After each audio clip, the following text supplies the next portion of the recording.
Welcome to Rebel Watch, an all-Star Wars podcast. Hey, what are you trying to push on us? Perhaps you think you're being treated unfairly? Hey Star Wars fans, welcome to Rebel Watch. I'm Ez, and I'm joined by my trusted co-pilot, Mike. How's it going today, buddy? Sorry, Ez is just doing a little mouthwash before the show. Right. I think that's a Family Guy joke, actually. It sounds right. It sounds right. You know, I don't know, man, if people are just trying to, like, the plots are back. Yeah. Star Wars is dead. I'm getting a little... Soy boys. Well, that's what they're calling people. Oh, really? Okay. Oh, it looks like, Rebel Watchers have been having a lot of soy lately. Wow. What does that even mean? It's messing with my hormones. What does that even mean? I don't know. All I know is we're here. We're here to stay. And we're social justice warriors. Try and stop us. Okay? Since when was justice a bad thing? I don't know. I'm sorry. Since when I didn't was even it know a what bad that thing? full disclosure, I didn't even know what that was until 2 weeks ago. I found out a lot in the past week because we had a lot of time to think. Good. So we're back. What we do here at Rebel Watch is we dive into the content, friends. We want to get back into, some of the EU stuff. We want to get into. We're working on something special for our episode 9 speculation. We think that'll be a lot of fun for you guys, and it's just time, Mike. The podcast started on us speculating, us talking Star Wars, talking about the Force, and then speculating about episode 8 and things, talking about Rebels. That's right. And there's still a lot we left off a couple months ago. We were talking about when we were talking about Rebels, we were talking about the Gateway. Yes. And there are things I'm going to add in the notes right here. Pondering just hit me. We'll do it live. So we're going to talk about You're pondering on the podcast. I'm pondering right now. Perfect. Gateway with Ezra. Okay. But anyways, Ezra Bridger or Ezra Kirk? Both. Perfect. Yeah. So we are here. Let's see. Council of Elders, my friend. How you been, man? Good, man. I'm excited. And I love that you had to reel me in because I was becoming that SJW there for a second, and I forgot we're trying to get back to Star Wars. Yeah, we're trying to get back to that knowledge. Is that too much to ask for? To that discussion. It's not. I mean, it's not too much to ask for. It just gets me fired up a little bit. As I know it does. I know it does. Sometimes I watch a little world class BSers, and it gets me off target. I know. Stay on target. I switched off my computer for a minute. You need to stay on target, friend. No force to guide me. But I appreciate you reeling it back in because that's what we do best. It's what we love, man. It takes me back to the Who Left Rayon Jakku video, which has not been disproven. So still relevant. Still very relevant. Go check that out. Yeah. Hopefully it's tagged in here somewhere. But we could do a 10-part series of episode 9 speculation. Yeah, we could. We probably will. I think we will. And I think that's the whole point. Is that we're ready to get back into that. And despite all of the craziness that's going on, I was looking into our buddy Alex from Star Wars Explained. Yeah, good buddy. And good friend. And basically, we just want to live in this, Star Wars universe here, man. And we don't want to get out of it. So that's right. That's where we're going to stay. But we had to come out there for a little bit with the gloves off and take on a few, dark lords. Absolutely. So, but all right, man. Council of Elders, dude. Just for disclosure, got back from a Mustafar vacation. You put your feet in the lava, didn't you? I really did. My feet are burning right now. By the way, if you the fan that's on behind this camera, if that causes any issues with the audio, we apologize. But air conditioners broke. Sith plots, man. They're just back. If they can't shut down the podcast, they're going to sweat us out of here. They're going to try. Okay. I ain't afraid to get on the camera and be sweaty. Ez said we might actually have to podcast in the dark. I said, Ez, we need the lights. He said, at least let me put the fan on my feet. So right now, that fan's just blowing on them feet, keeping them nice and cool. It is. Got burned up down there. Had a good time down in Florida, and so we were out last week on vacation, and but ready to dive back in here. And I've talked to Mike about a couple of different things that we might do going forward with the EU and the legacy of the Force and things, but we're going to save that for later in the show. Yes, Queen. let's jump into the HoloNet, my friend. I think there's a lot of things going on in news. Mike always keeps me up to date on this. That's right. A bit of information. So what's going on out there, man? What's happening? As a big story last week when you were vacationing on Mustafar, there was a story that broke. It was really, I think it was only Collider who we enjoy. They actually are the only ones who ran the story. They said was an exclusive. Yeah. They claimed that someone inside of Lucasfilm that talked to them claimed that the standalone movies were being put on halt. Okay. And everyone ran with that. Everyone was like, "Oh, I knew it. They're reacting to this failure of Solo, this and that." Right. And I'm pretty sure a couple days later, ABC came out, the parent company or Disney, came out and said, "That's not exactly true. We're still moving forward with the things we had in the works." And let's be fair, the only things that have actually been announced are the Rian Johnson movies, right? The Game of Thrones producer movies, right. The TV series, the TV series. That's all that's been confirmed, right? The Obi-Wan Kenobi, that was just news. That was just gossip. Well, even the Boba Fett. I mean, it came out Boba Fett. This is why I always, I've done this with you, and I've done this with Matt and other guys I talk to. I'm like, where did you hear that from? Yep. IGN and these different sources. I get that they sometimes they've got, and it may come out that they're right. Yeah. Months from now, but things change. And things. So I don't know. I'm always a little skeptical, and until StarWars.com comes out and releases something official and says, "Here's what's going on," and presents this director, and says, "This is what we're doing." I'm a little bit hesitant to really even go there, because and I don't need to, because we've got so much content and stuff to pour through. But yeah, it's a little upsetting. I mean, when that kind of stuff happens, because I don't know, it's a knee-jerk reaction to stuff that Solo's a good movie, actually. Yeah. It's unfortunate that people decided to boycott some of it or it's unfortunate that the way it was marketed and the way it was placed and all that good stuff. But at the end of the day, I just care that it was a good movie and I enjoy it, and I'll put it on my big screen and I'll keep watching it. Yeah. So. It's believable though, because there were things that went wrong, like you said, with marketing and with the way it was handled with Infinity War and how close those franchises were in releasing a film. There were mistakes to be made. So to say we're going to take a second and we're going to get a schedule down.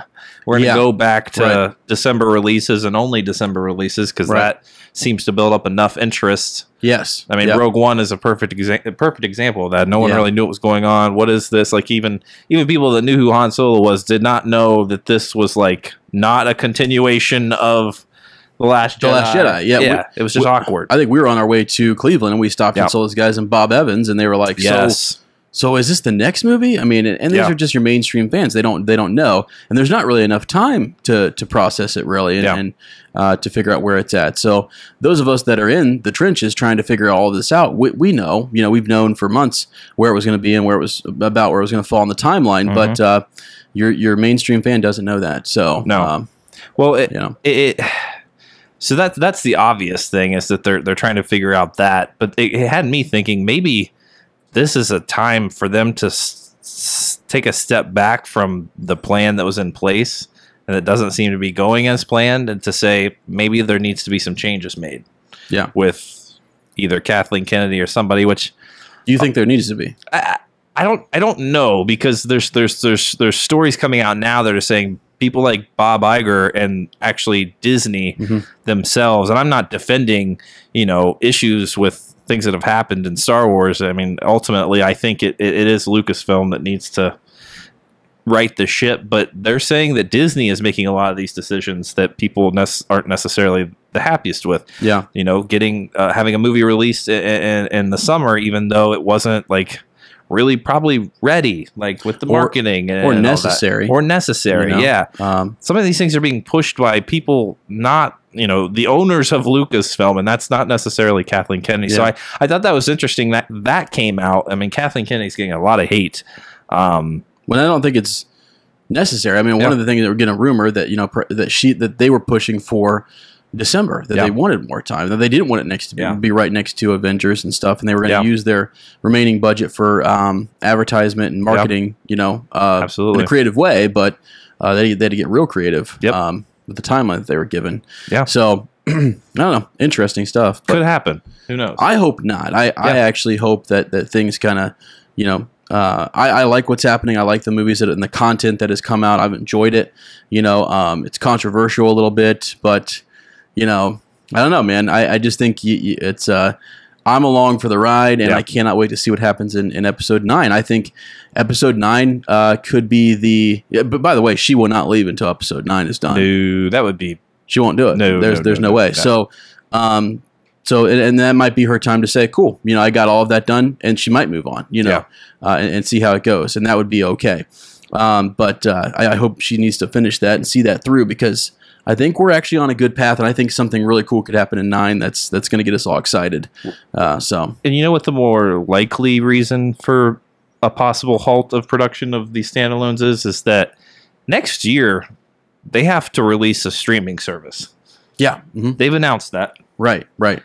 They have to have material for it. Yeah. I don't think they're just going to, you know, they need original content on there. That new, I mean, it's going to be all original Disney content, assumingly. I don't think they'll have other product on there other than Disney products, but maybe. They're going to need new Star Wars content on there, and so they have to get this Jon Favreau. I mean, I think they've already written half of it, if not started. The live action TV show? Yeah, if not started filming it already. They have to get that stuff done. Right. They have to get Resistance probably at least 2 seasons done.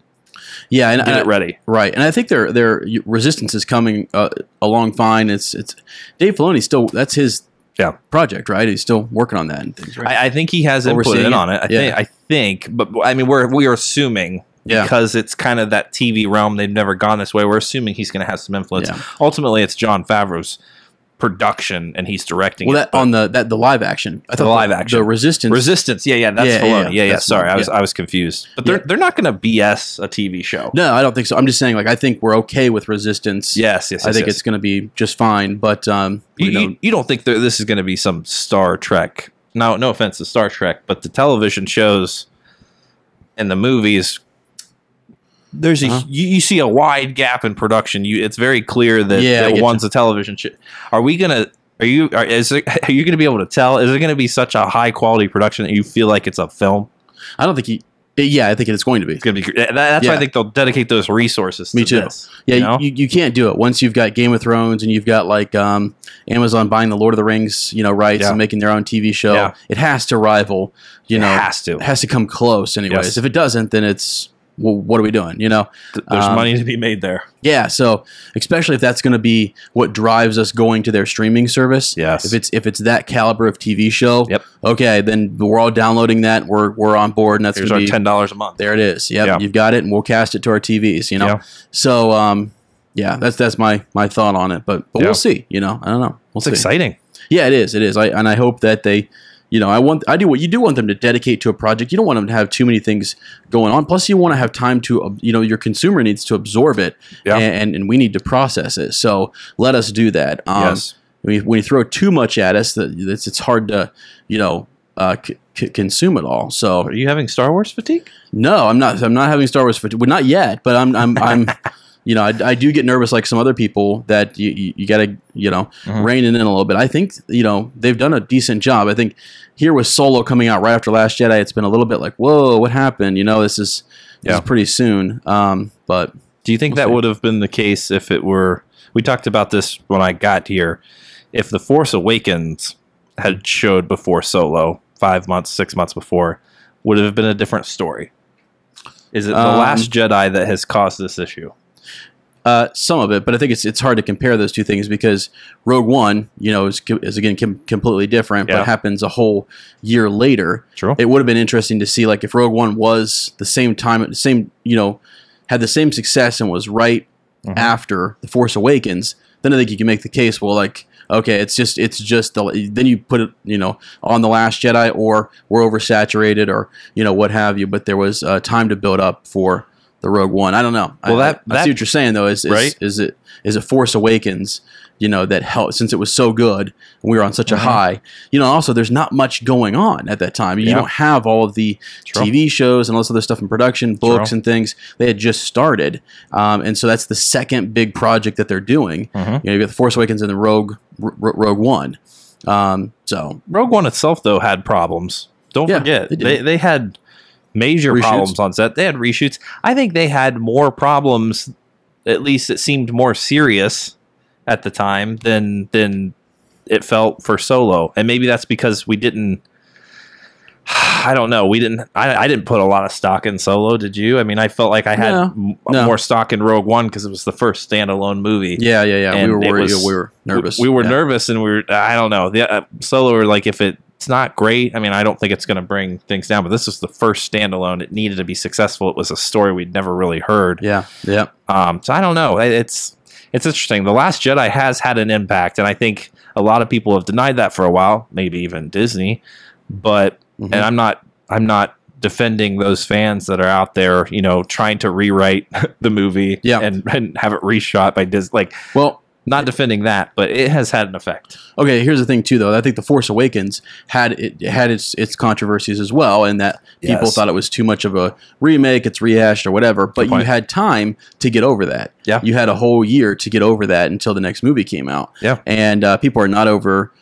So the people who didn't like The Force Awakens had time to be grumpy about it, and get over it, and then they're like, okay, well, all right, it's been a while. I haven't seen anything in a while. That you slept on it. You took some time, processed it, and you said, whatever, I like this part of that part. Plus, then it comes out on DVD. You have a chance to watch a little bit more, over time, and then you're ready for something new. Yeah. And there was no time to do that between Last Jedi and Solo. We felt that way. We felt rushed. Like, holy cow, I haven't even had a chance to watch, The Last Jedi 20 times before I'm going to go see, Solo, because that's what we do. We watch them at least 20 times before we move into something new. So yeah, I don't know, man. You mentioned the familiarity of The Force Awakens. This past week, Luke Elder stopped by my office. Yeah, shout out to Luke. Think he left a voicemail. We need to check that. And we need to call him in live. I want to do an episode 9 speculation with Mr. Elder. All right. I feel like it's just like Elder's Corner. Like he's just Elder's Corner. He's just got a scroll, and he's just he feels so wizened in the Force. Oh, he is. It's like he's attuned. I think so. He is. I think so. But he stopped by and said, I read that the reason it was so familiar is because George Lucas actually had involvement. He did in the story. I did not know that. Yeah, he did. Up to a point, and at one point, they brought him on as like he kind of advised and did different things. And at one point, he wasn't really seeing. I think they didn't see eye to eye. You know what I'm saying? And it kind of got to the point where he almost like shrugged. And he's like, like I can give my input, but they'll take some of my input. They won't take the other bits of it. And when that happens, it's sort of like, am I doing more harm than I am? Like are they feeling pressured to take some of my inputs, but then my other ideas they're not taking? And then how much input does he want to have? It was that's a touch. That's touch and go. So a tough situation. But I don't know. So that was interesting. That was just a bomb. I was like, what? I just thought he sold it. I was like, I'm out. I'm done. There was a lot of, they still ask his opinion. And Ron Howard even had a little, he comes and visits and they give him that, chance to walk around, see stuff and just kind of do what he wants or whatever. But I think he's really they've had to watch how much, because it puts a lot of pressure on a director if you feel like you've got to, not cater, but you got to put in these ideas that George Lucas has. Although they're probably great ideas, but it's, I don't know. Sometimes it's all or nothing. If you got two artists working on a painting, it can be tough for that to kind of come out the way you want it to. But both people are envisioning something else and they're trying to work on it together. It can be hard. Yeah. So Yeah. That you just, it was like a light went off on my head when you were talking. Just got another pondering that I just added to the show notes. I see it. Good. Okay. So anything else on just like you've talked about maybe the shakeup that might happen, maybe not, but we'll see. Definitely won't happen to after episode 9. But do you hope it happens, or are you okay with the state of? I'm okay the way it just felt like that's a soft way of let's call it a warm opening. Like a nice gentle opening to saying, we're going to take a step back. We're going to evaluate some things. And part of that evaluation is maybe we need, a change ahead, and that happens in businesses. I don't think it's necessary, but I was just thinking maybe that's an opportunity for that. But I'm gonna tell you, as the next item we have on the HoloNet, like we talked about Resistance. I feel like this is going to be a sleeper of a show. Okay. And it's just going to bite us in the fall, and we're going to be blown away. Okay. Because there's all this speculation going on with the saga films, and the Star Wars is dead, and there's a bunch of soy boys out there, you know, with their social justice causes. Like, I think nobody's talking about Resistance. Yeah. This is what's one of the most intriguing timelines in Star Wars history. Yeah. Between 6 and 7, right? Right. Yep. Yeah. There could be a lot of stuff in there. Absolutely, there could. I think, and the fact that it's animated, it's going to be a little bit. We saw some of the art that came out. It looks a little bit different from what we saw in Rebels. It looks cool. It's interesting and cool. I think you'll get some major players in there. You're going to get some of the interactions that we never got with the original trio. Yep. You know, perhaps. And yes, I don't think maybe a lot. Definitely won't be the focus. They're going to have to maybe come and go or whatever. They can't. We're not going to. I don't think we're going to focus on just those characters. You know what I mean? So I don't really know who the focus is going to be on, actually. Has there been any information on, is it just like, it says it's Resistance. Yeah. So it would be, you know, centered around maybe like Snaps and, you know, some of those other guys. It's going to be like a similar situation to that. And it's the Resistance pilots and their training or whatever. But my question is, Mike, you know, I think it's just so we understand where it's at, after Bloodline, you know, Leia decides to form the Resistance. Yeah. You know, so it's got to be within that 6 to 7 years before The Force Awakens. Yeah. So you'll see maybe the formation of the Resistance and some of the early, you know, members that come on. Perhaps persuading, you know, Poe Dameron to leave the New Republic, fleet and come to the Resistance. Yeah. Which I think a big piece of it. So, you know. Really don't know, but I think it'll be interesting to kind of hear and see what's going on, and maybe some of the early interaction with Luke. I guess the more I think about it, if we are doing a Resistance TV show, where's Luke at that time? He's not there. So he's not there. Is he? I mean, but that could be the opportunity, though. It could be. He could come back after he's lost the temple, and he could come back and talk or say things, or whatever. But he vanishes, and that's what we're told in The Force Awakens. Luke Skywalker has vanished, and so I think Leia might be like the catalyst to her another reason why she forms the Resistance. Yeah. You know, her brother vanishes, the temple is destroyed, her son is lost to the dark side, and the First Order is abounding. You know, like they're out in the unknown region. Phasma Vogue told us that. You know, she discovers them with Castarfo. You know, out there in the unknown region, in Bloodline. So I don't know, man. I think you're right. I think it's going to be. I just don't know who all the players are going to be. You don't think we'll go to Act 2 and he's like folding his robes? No, I don't think we're going to see any of that. Okay. I don't think we're going to see any of that. So then give me a comic. Give me something about that. Yeah, there might be a comic later on, but there might be some stuff with Han. Yeah. You might hear more about him and where he's at. You know, we learn in Bloodline he's out doing his own thing with Chewbacca and helping out and stuff. They still seem to be kind of on good terms because their son has not yet fallen to the dark side. And then when he does, I think that's the split. I think that's when things get, you know, kind of bad. Well, so isn't Jon Favreau's live action also after 6? Yeah, but I don't know where. You know, it's a couple years after the Battle of Yavin. So that would be cool. That would be cool. But that could be cool. Also kind of concerns me. It's like, that's a younger, would you bring any of the original trio? I don't think you should either. They'd have to recast them and it'd be, I don't know, different. It'd be very different. So I think they'll stay away from that. You could have voice actors come on and when someone's in an X-Wing or whatever, you could have Luke talking to them coming by in an X-Wing or something like that. And that would be cool to get connections like that. But I don't think you're going to have anything more than that. So we'll see. It could follow Wedge. It could follow, you know, some of the other, maybe Rogue Squadron a little bit. That'd be cool. You know, it could be in a different part of the galaxy, you know? So there's a lot there. There's a lot. We've got a lot with Aftermath, though. We got a lot in that series that told us about the battle up to the Battle of Jakku and the remnants of the Empire and what happened there, the contingency plan and so on. So do you believe that live action TV show, Jon Favreau's, is going to take place after that? After Aftermath? because that's 2 years after the Battle of Yavin. Yavin. Yeah. Or isn't it? It's a couple years after the Battle of Yavin. That's when the show's taking place. Yeah. No, that would be the perfect opportunity to have those type of character. I don't want to see. I don't know. These characters we read about in these books are pretty ruthless. Mm-hmm. Yep. I don't. I mean, I guess Thrawn is too, and Rebels. Dude, they could work in an. They could take Aftermath, and but I'm saying with his live action standalone, they could actually do some of that Imperial, remnants of the Empire type of stuff. I mean, then you can bring in different Imperial officers who are doing different things, and they have different fights with remnants of the Rebel Alliance. Yeah, and rehash out some of that stuff and give us more on what happened there. I think that would be in and of itself enough and done, and you could hear about Luke Skywalker's adventures going to the different observatories and collecting relics and different things like that. Well, let's show the forming of that First Order too.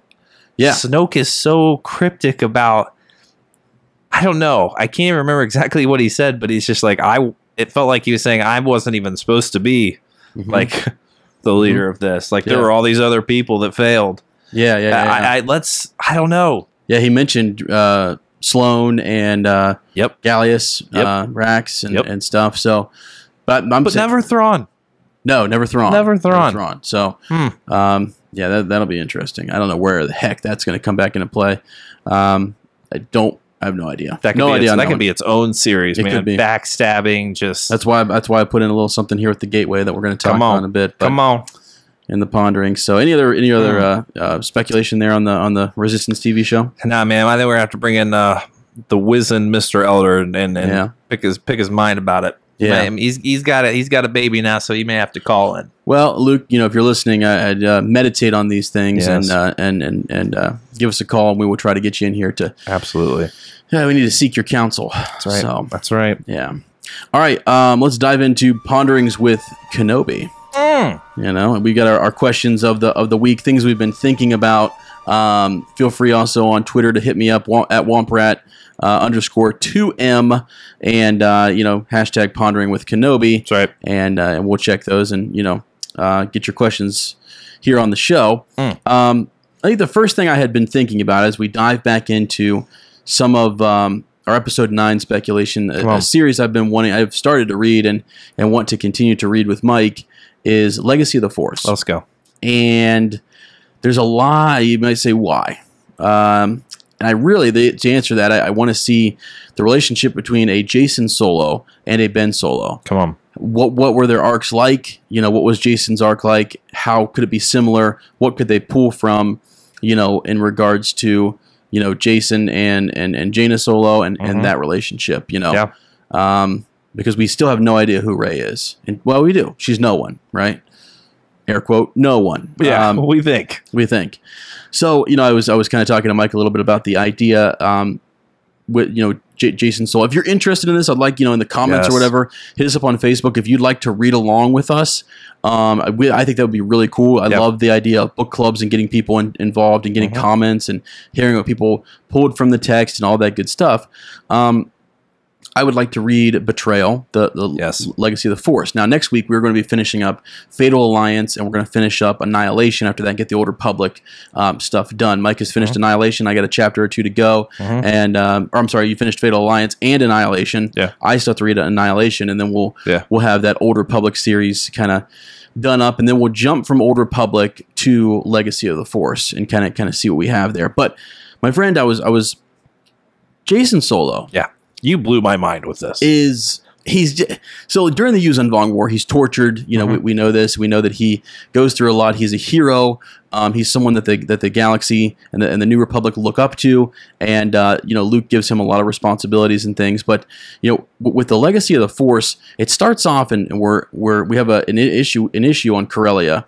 And they're wanting their independence, and it's a lot of secrecy and different things are going on, and it's creating some instability in the galaxy. As you imagine, they're kind of not they're wanting to defend themselves and be independent, Mike. And it gets back to the bloodline situation where you had your what were they called? The two political parties. You had Castarfo, who was more of a central power government, and then Leia Organa is more it's like a centrist kind of, like he's like a centralized kind of government. And then you had the populist, I think, who were kind of like wanted the different worlds to have their own independent bodies and things. They didn't want too much power in one place. That was Leia's take. So in this, Corellia is seeking its independence. Luke, to start this off, just has these visions. My friend, he is disturbed in the Force. There are great disturbances in the Force that are coming to him in visions and dreams. And he's with Mara Jade. They're in bed, and she senses something, and he, at one point, I think in the morning they wake up or whatever, and he's like already up. He's already up, standing at the window looking out into the galaxy, and he senses a great disturbance. And he's very troubled by this disturbance, and he keeps it very close to the chest, only really telling his wife Mara about it. But I think the one thing when I think about Luke's relationship in the new canon, Luke with Ben Solo, Adam Driver, I've always wondered what their relationship was like. When he was there at the academy, how did he treat him? How did he, train him? What was their love and respect? What was going on? With Uncle Luke, and the way we see this in Legacy, Jason Solo is held in high esteem. He is given roles and responsibilities that none of the other Jedi Knights. Luke, not that he doesn't trust them, but he trusts Jason, and he sends him on missions of great importance. And he's a Jedi Knight. He's not a Jedi Master at the time, but I think he's a Jedi Knight. And his apprentice is Ben Skywalker, Luke's son. And there's a whole lot of stuff that goes down at Center Point. I won't spoil the whole thing right now. We'll get into it if you want to read the book. It's just sort of a hook to kind of get you into it. And at one point, Luke has to make the decision that he sends Jason on a dangerous mission, very dangerous. He has to train for it for a long time, and he has to kind of let his son Ben. He has to separate himself, father and son. He has to say, that Ben is your apprentice. Ben Skywalker is your apprentice, Jason, and you make the best call there. He has to trust in the Force. He has to trust this thing, to go down. And the whole series is, if major spoiler, and it's about someone falling to the dark side. Okay, I'll just say that, and it's very interesting to kind of compare the two arcs and to see what they go through. So I thought Mike and I would dive into that. It goes into, so it's the legacy of the Force, and it goes into some of the deeper natures of the Force and Force powers and visions come to Luke, and he's haunted by someone who is no one. And he's very baffled. And also it talks about Luke's power, how powerful he was. So if you ever were like, I didn't get enough of how powerful Luke was post Episode 6, go read the New Jedi Order and Legacy of the Force. He is powerful, friends, and so powerful that sometimes he uses the other Jedi Knights to move against darker enemies, because his power, he radiates power. I think he can conceal. You can conceal your Force powers to some degree, and he could definitely do that. But when a major player, like the way the impression I got from Legacy of the Force is that when a major player, like let's say Snoke or Emperor Palpatine or Luke, Skywalker, when they start to make movements in the galaxy, they make waves. Yeah, these waves radiate out from them, and so sometimes they call upon others to do their bidding or whatever. He's also Grand Master, of the Jedi Order, and so you could make I don't know, just hearing that, you can make that connection to the Last Jedi. Could Luke have asked or required of Ben to seek out that threat? Because we read it in the novelization. He said, I shine like a bright light out in the Force. Yeah. And so does Rey. Yes. And so does Ben. Now he does. He's powerful. Right. Could he have asked him to do the same thing with Snoke? Could that have been how Snoke manipulated his mind? Yeah. Earned his trust. Very similar to Anakin. Right. Yes. Yeah. Putting too much on him maybe and sending him out to do, a task. This is not to be on record. This is not to be on record. Yes. It's so similar, though, right? I mean, that ties in with that original story and even could be The Last Jedi. We're speculating about 9 already. Oh, I know we are. I know. Well, you know, like the other thing too is that like, you know, Snoke says that that Luke is, you know, how wise, you know, Master Skywalker is for the moves that he makes. Yes. Now, I don't know if people have really understood that line and really looked at it, but like Rian Johnson is brilliant there. If you doubted Luke and you weren't sure, you know, it's sort of like a with what on the surface appears that Luke has given up and that he's not doing what's right, and you're disappointed in Luke. But go look at what the enemy thinks of Luke, and the enemy thinks how wise Master Skywalker is for doing what he has done, and basically the discipline and the. I mean, that's a hard sacrifice to make, but he makes this sacrifice for the galaxy. And I don't even think we completely understand everything that Luke had put into motion. I think Snoke learns things from Rey's mind that might have been hidden from Rey, or maybe that she didn't quite understand, but he does understand what Luke was doing. And now, when Snoke is dead, we no longer know what it was that Snoke found out, that Skywalker was doing. I think it's implied, right, that he keeps that he withdraws from the galaxy, and that is going to that he makes it seem like they only just sort of muddy things up and get in the way or whatever, but it's more than that. It's way more than that. And I get in the novelization too, he does say to Rey initially, I was wrong. And you were right, Rey, and I do want to train you, and it is time to go. Yeah. But I think that's once Rey gets there, he keeps up with the nope. I need to keep doing what I'm doing. I've the Force has shown me something, and I need to stay here. Sorry, kiddo. See you later. I think until Rey gets there, that's the game that he doesn't realize that's the time. Yeah. Because he's cut himself off from the Force, and he's allowing another light to rise. So when Ben Solo, great darkness. When darkness rises, powerful light, as Snoke says, will rise to meet it. And Luke had to withdraw so that light could come forward. Yeah. And that the Force, I believe, would awaken in someone else. Yeah. Great wisdom. Great wisdom. So, I don't know. It's going to be interesting to see, so if you don't want Betrayal spoiled, or the whole entire Legacy series, stop right now. Yeah, stop right now. Okay. But Jason Solo falls to the dark side. Amen. It's going to be interesting to see how this affects Luke.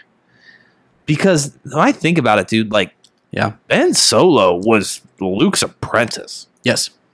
And you can just sense the arrogance of Snoke saying, look at you. I took your apprentice from you, and I manipulate his mind, and I know every move he's about to make. Though, I mean, he was wrong ultimately. Right. But that's what makes to me the Luke Skywalker we now know in 8 so believable, because that would tear you apart. It would tear you apart. I mean, you failed. You failed like you completely. Yeah. You are part of the reason, and he rightfully so should blame. And Yoda didn't sugarcoat it. Well, he said you lost Ben Solo. Yeah, you lost him, and that you weren't able to keep him from going to the dark side. Now, the Master is taking on a lot of responsibility there. Yeah. And I think that's a good thing. Yep. That he does take that responsibility. Yeah. But at the end of the day, it's Ben Solo's decision. And I've often said he's a victim because of stuff with his mother, his past, them hiding things from him. There's mistrust. Yep. A poor relationship with father, perhaps. And then he goes to Uncle Luke and hears that Darth Vader is his grandfather. That's something they were hiding from him. Yeah. They're hiding this. Instead of being honest with him about these things, the same thing that Anakin felt. They're holding me back. Yeah. They're keeping things from me. Yeah. That I should know in the Force. Yeah. And that gets to you, and then you start to think they don't think I can handle, knowing the things about the dark side. They know it, but I can't know it. Why? Yeah. And then so he goes out and explores, and then kind of becomes, entangled with the dark side, or even knowing his grandfather and what he did, and how is he going to be able to deal with that? Like, there's a lot of stuff there that we don't know about still, and what he knows. And right. Could you imagine if they would have just told him, hey, your grandfather, a great Jedi Knight, fell to the dark side. He was manipulated because he wanted to use the power for good. Yeah. He wanted to save those that he loved. Yeah. But in doing that, he couldn't. The dark side, once you start down that path, forever will it dominate your destiny, says Yoda. Yeah. Well, Yoda, not so. All right, Luke Skywalker was able to sense the light in him and bring his father back. But yeah, it's not an easy thing to come back from. No. We actually see that in our own society. People who take a dark path and who get into things that perhaps they shouldn't. Yeah. Addictions and things that take hold of you, that they're hard to get away from. You know, and have bad habits that you can't give up and things. So it's this new trilogy, in my opinion, is so relatable to the original. It's those same stories. I mean, are used over and over again, and they're that much just more believable, in my opinion. You had similar things there with Anakin, but I don't know. It was the circumstances, the fact that he was so powerful. We know because of midichlorians. It was just this story of Rey and Kylo's fall. To me, is just so. It's so organic, just how it feels the way the original trilogy felt when I first saw it. Mm-hmm. Yeah, it just was believable. Yeah, yeah. Which can be contrary to what we're seeing in this Legacy series. I mean, Luke is, if he wanted to bring down a starship with his Force abilities, he probably could. Right. Yeah. But I don't know, man. It's just. But you can see where it's contrary. There's similarities as well. So just like with the prequels and this new trilogy, there's those similar story arcs that they're just powerful. However they're presented, they're powerful stories. Mm-hmm, mm-hmm. I don't know where I'm going with that, but it just I get you. Like they are. They're relatable. Yeah. It's a good story. Let me tell you something else too. When you think of like the powers, I've thought a lot about force projection. And Luke projecting himself. Yeah. And the ability, again, look at what the enemy, air quote, says about that ability. Ben Solo says to Rey, you can't be making this connection.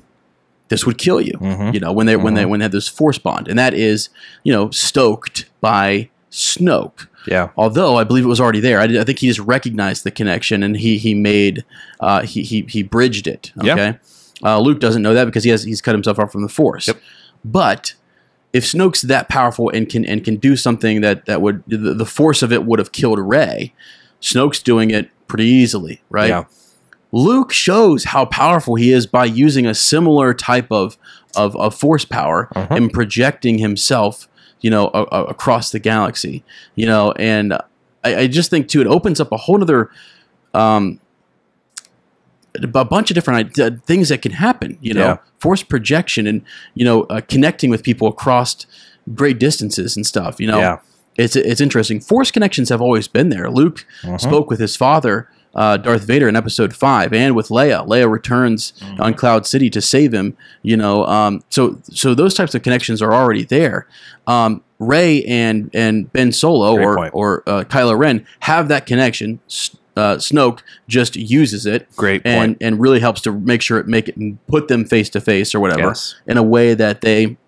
You're right. It's the exact same thing. It is the same. It's just you're almost present with them. Right. It's a little bit more. It's just a more powerful Great point, dude. Connection. You can actually see the person versus when even Luke, we're not really sure, because the way they show it in Episode 5, he says, Vader says Luke, and he's his father. And he replies back to him. So he at least hears him. Yeah, he does. But I think they do like a split screen where you can see they go back and forth between he and Vader, and you can kind of I almost wonder if he didn't see him. You know what I mean? So as powerful as Anakin Skywalker was. Gosh. So Luke definitely knows about all of that and understands that connection. So I don't know, guys. Hey, man, that was a great connection, man, with the new and the old. Yeah. Holy cow. So I thought it was really cool. It's such a brief moment. You forget it happened. Yeah. Yes. Yep. Wow. I actually normally I remember in the Jedi Apprentice books, Obi-Wan and Qui-Gon Jinn, one of the reasons Qui-Gon Jinn could not something with a connection he had with Obi-Wan, it was as if their minds were connected. The Force brought them together. So it's a junior novel series, like 22 some odd books, and they're real small, and it's just their stories. But when I first read that as a youngster, I was like, holy smokes. Like, that's cool. Like, they can talk to each other through their minds. Yeah. Type of thing. And I was like, they can do that? And then the more I go back and watch the originals, yes, they can. Dang. They absolutely can. So Great connection, man. But other things we've gone getting a little long winded here. But any of these other ones, you want to jump to Luke? Yeah, Luke's midichlorian. Can we talk about that? That probably should have been in the HoloNet, but I had forgot I was thinking about this, and it also came out with all the stories about the standalones. George Lucas dropped some knowledge that if he had done the new trilogy the way he wanted to, we would have been discussing things like the wills, and I don't know if he directly said midichlorians, but that's the like almost on a microbial level, Right. Like what makes people in tune with the Force type thing. And I gotta be honest, can you imagine how pissed off people would have been if that would have been the direction they went? Yeah. And who knows what the bigger stories would have been, but I mean, people were upset about the midichlorians. They never referenced them again in episode 2 or episode 3. And we're going to go back then in 7, 8, and 9, and we're going to double down on this idea of there being these microbial beings that bind people in the Force. And I mean, they look at it on more... That may still be the case, but now when we talk about the Force and the way it binds people, it's a more overarching general like connection that we have, and everyone has it. It's just how attuned are you into it, and so that I think people probably would have hated that. Like they might have, because it gets a little too technical, and I think like the more vague that it is, I think people kind of like that. I understand though, what George is talking about, and that those particles of life or whatever that are in everything, midichlorians are just everywhere. They're in everything, type of thing. So it is sort of like the Force. But having more of them. And you know what really I think people misunderstand sometimes, that midichlorians are just one indicator. Yeah. Not necessarily the end all be all, that, if you have a lot or less or more, that you're, they're just an indicator that you could be Force sensitive, and that you might be more Force sensitive, more Force, powerful in the Force than other people. But you look at like Obi-Wan and Qui-Gon, very powerful, but didn't have near the amount of midichlorians that Anakin had. Yeah, it's just an indicator. It represents a presence. The Force is strong in this area. Yeah, I think even like you look at the Force cave and stuff. There's living beings. There's living things around that area, and there's some dark energy, and perhaps there's more midichlorians in that area than there are, in other areas. So, what else I learned about the Force and the dark side, and reading the Vader comic, that the Emperor sent Vader back to where Anakin Skywalker died, because the dark side was actually very ever present on Mustafar. Yeah, like in its core, and so he sent him back to learn to grow more powerful at his castle. Wow. To where he would be regenerated and be just immersed in that dark side. So you're right. There's caves that are, the Force, and it's present there for our heroes, but also for our villains. Right. Yep. And it's just, I don't know, but I thought that was interesting that was being discussed, and that it would have been different. Perhaps, it would have been. It would just be. It's a what if.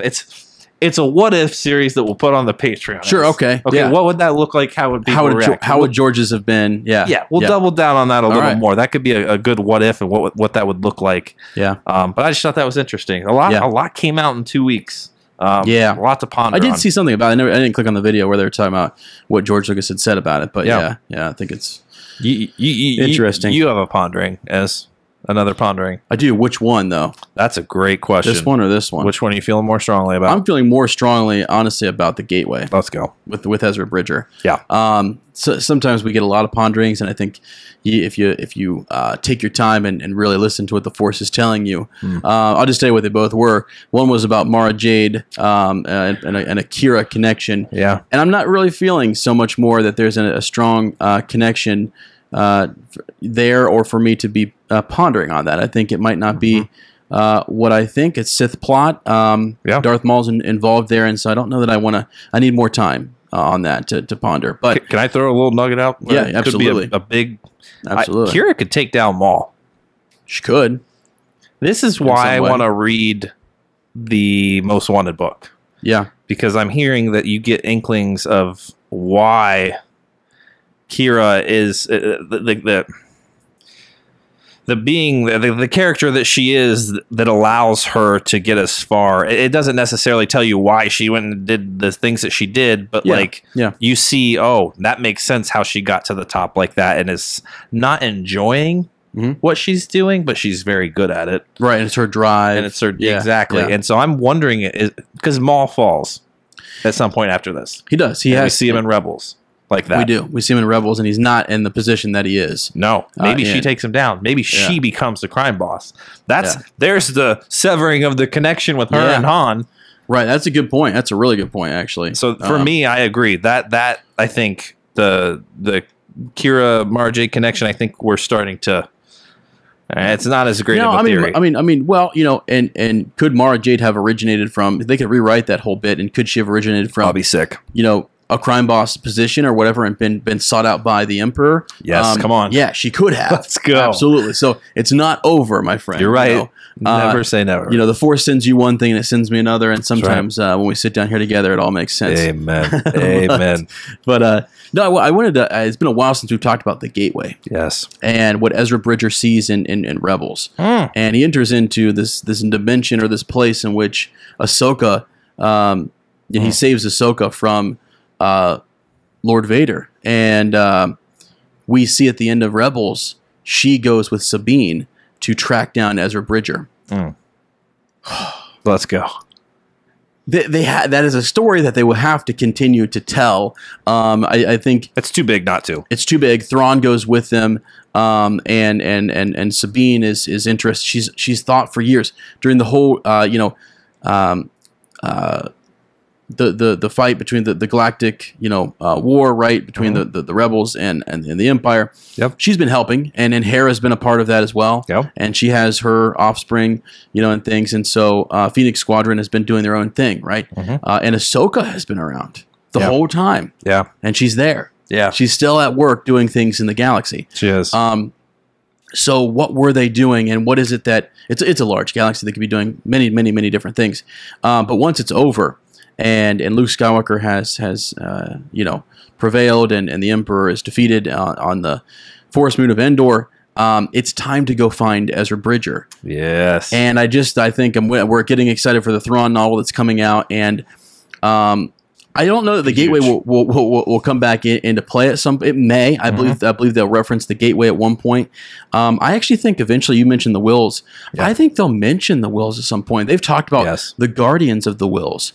In Rogue One, and that idea, and it wouldn't surprise me at all if they bring somewhere a wanderer comes through who is, what's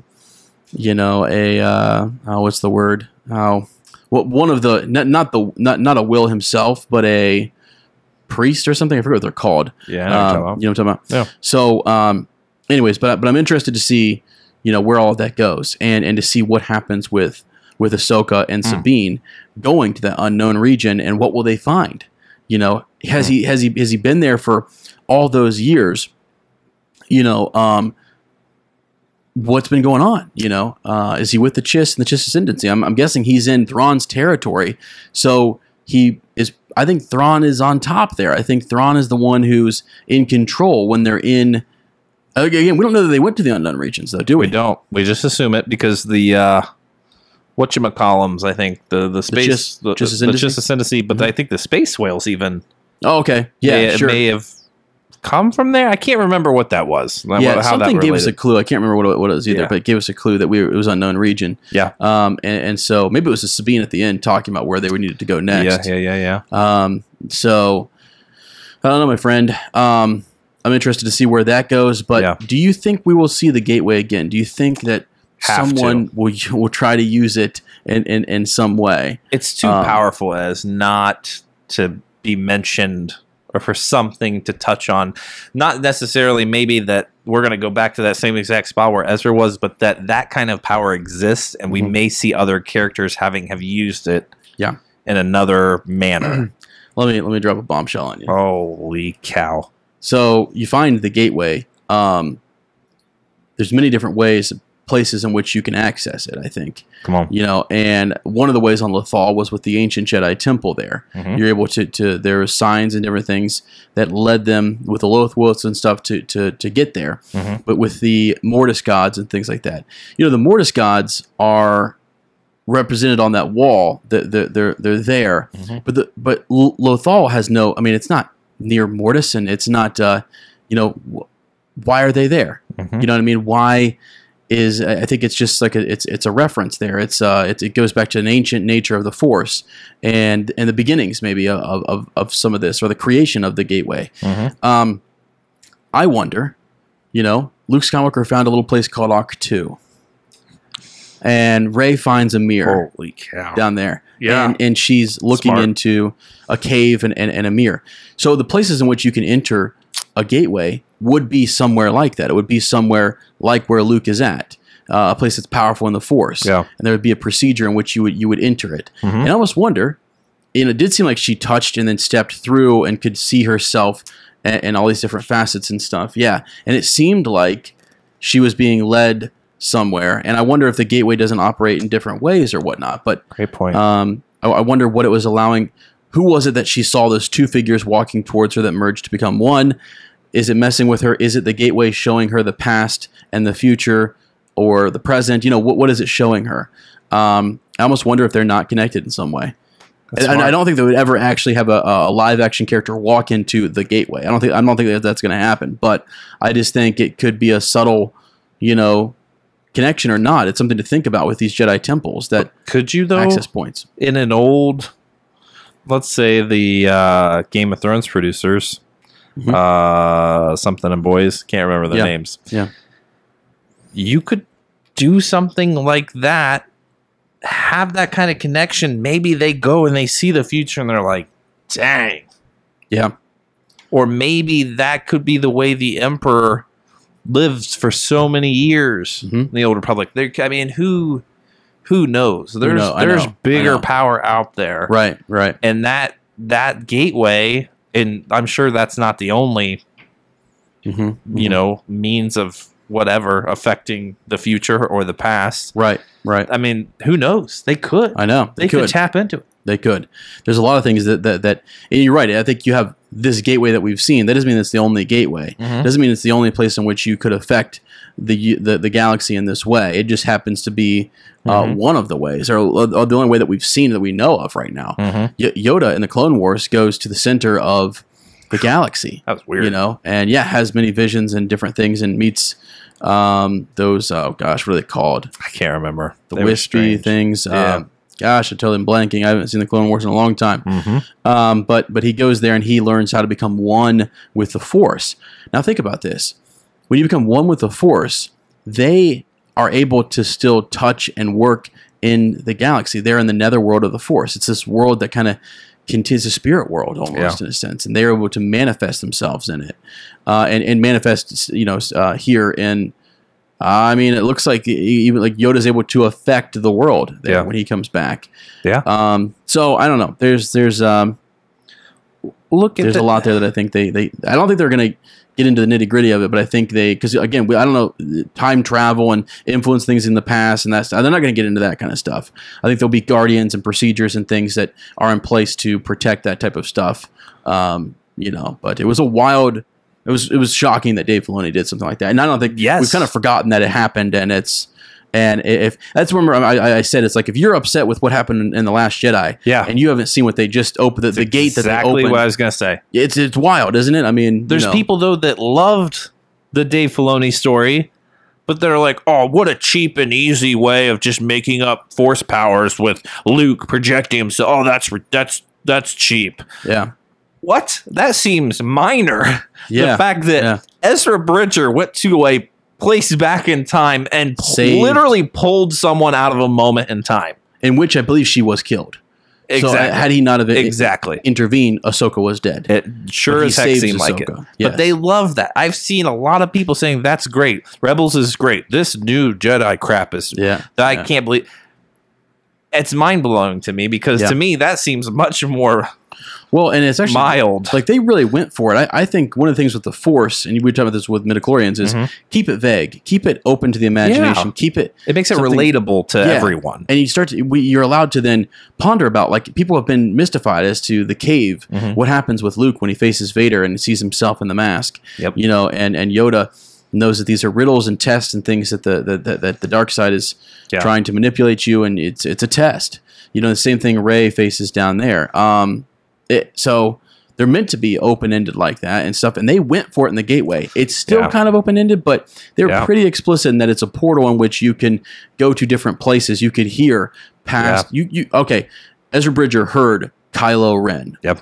Okay, he heard him. He heard echoes of him and what he was doing. Yep. He heard the original, trio, and Han, Luke, and Leia. He heard Ahsoka in the past. He heard other people in the past as well, and Obi-Wan and things. You know, it's like crazy. It's crazy. So, it's I don't know. The Rey's cave scene threw me off.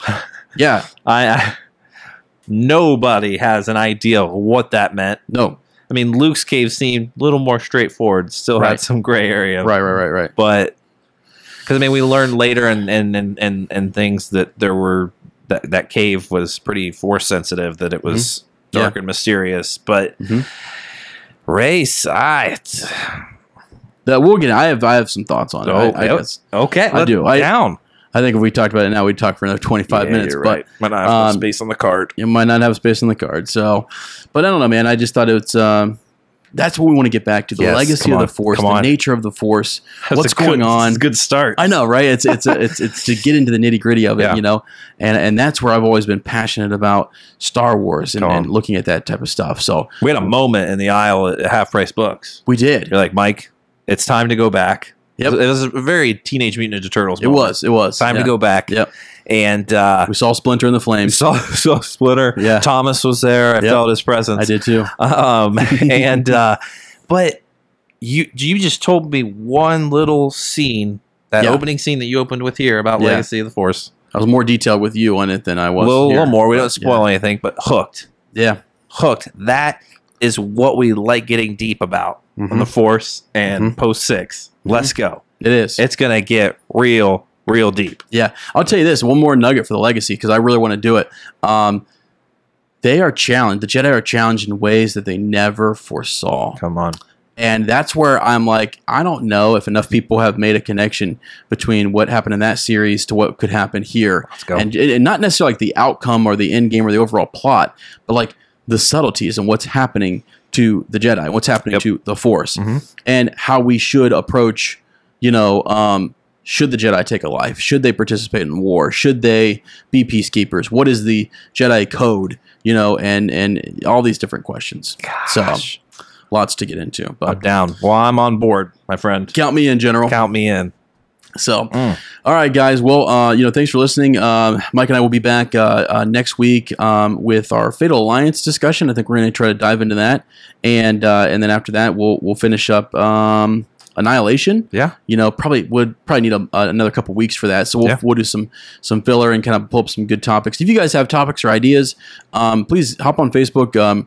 Like the page, send us a message for topic ideas. We love to kind of go off of what you guys are thinking about. And we also have our patreon.com /Rebel Watch. If you want a t-shirt, you can check those out there. We're going to get that going here in July. Traxler's helping us out. We're getting the first orders in there July 1st, so next week. So we're going to get those going. That's exciting. I was going to say something. Thanks to all the people that commented on the last video. I think we had a lot of people that agreed that it's time, and that's what we're doing now. It's time to end that mess that happened for the past several months. And there was some really great comments about people speaking out against hate and just really good discourse with each other about, I disagree with this, I agree with this, but hey, that's what's beautiful about it. And I'm already seeing it getting out of that dark hole I was in. Yeah. I'm already seeing that in the community too. Everyone's taking a step back and saying, let's get back to classic Star Wars discussions. Yeah, get back to the why content. we enjoyed it. Exactly. Yeah. So I think we're doing it. Feels like the whole community is starting to do that too. Yeah. It's good. It's where we need to be. It's where we need to go. And it's while we got into all of this, we were mesmerized, and with A New Hope and the things that you could do and the power of the Force. So, Just farm boy, Ez. Yep. Just a farm boy. Exactly. So looking for some moisture out there on Tatooine. That's right. Oh man. All right, guys. Wait. Thanks a lot. Make sure to subscribe to the channel. Give us a review on iTunes. It really helps out the podcast. And go like us on Facebook. There really does help us a lot. So, all right. I think we'll see you next week. And as always, may the Force be with you.